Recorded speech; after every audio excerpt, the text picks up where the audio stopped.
Yeah, the fondest memories I have was staying in the hostel, that being Shears Hall. But actually, it's in a way I lived in the hostel in the late afternoon onwards to the night. But my day started always with arts faculty, and I spent the whole day there. It was level 3 of the library. Yes, we went to classes, but classes wasn't the whole day, right? So we kind of come together, whoever has finished their classes, and we got to know each other better. So as we talk about studies, we also enjoyed the relationship. And then later in the afternoon, I would then mingle with the hostelite, played sports, quite a bit of that, and of course, again, building relationship. And I think the last bit is the most important thing to me about the memory is I found my wife there.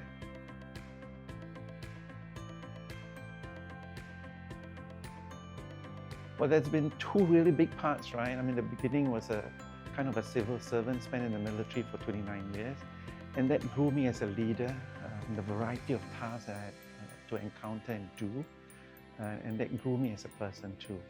And of course, I left in 2011, and the next part is being in the private sector. And I think that not just validates who I am already as a leader, but it validates my ability to think about the issues that are surrounding all the other areas that is happening in the world.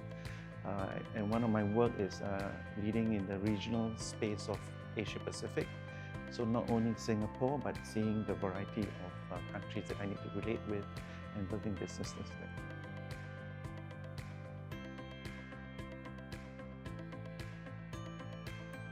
It's a very interesting question. You know, I spent the last bit of my secondary and JC in the technical stream, you know, wanting to be the engineer or actually wanted to be the architect. So kind of, we're doing things that are very concrete, A, B, black, white in the technical stream. And then I took on an arts undergraduate program.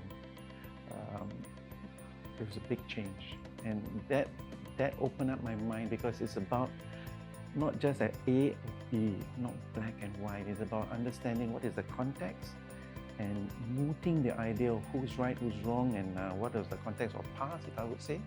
And I remember sociology built me an understanding of the community. And that then grew me as a person in order to be able to work in the military, and then further again to be able to work in all the different cultures. And I would say today when I contribute to the families in Singapore, I still remember the work in social psychology, and that helped me in my understanding of how we build communities and societies.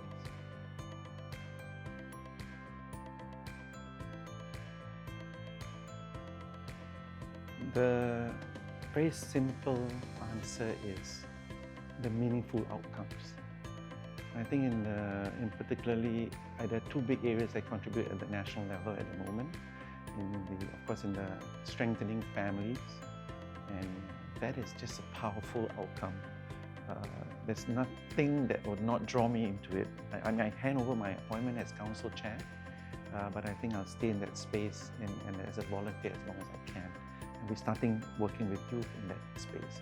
And of course, the other area, for example, I just started my High Commissioner role to Pakistan. And that is about contributing at the higher level and understanding the geopolitics of what matters for Singapore. And I think that's something I'm looking forward to contribute in the next few years.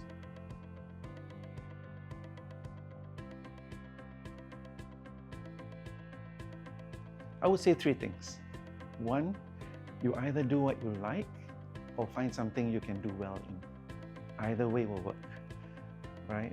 And the second one is, in whatever you do, it's not what you're doing, it's about the people you do with. Build relationships, build the connections, because you need it. It's not about what you study or what you're seeing here, it's about the people you're going to have to work with and network with. And I think the third one is the journey is worth all the pain and enjoy it as you do things. And you will get there. Things will pass and you get what you want.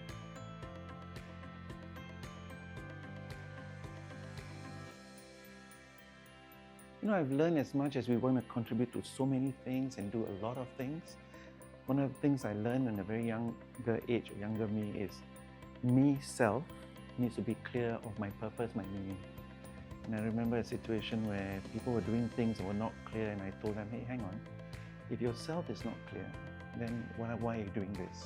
That means you might not find meaning in it. And I found, for me, it's always figuring out what is it that I want and see, and then that gives me gratification. Then the service I give, the work I do with people, it comes from a deeper meaning, and that's where my response to things becomes powerful.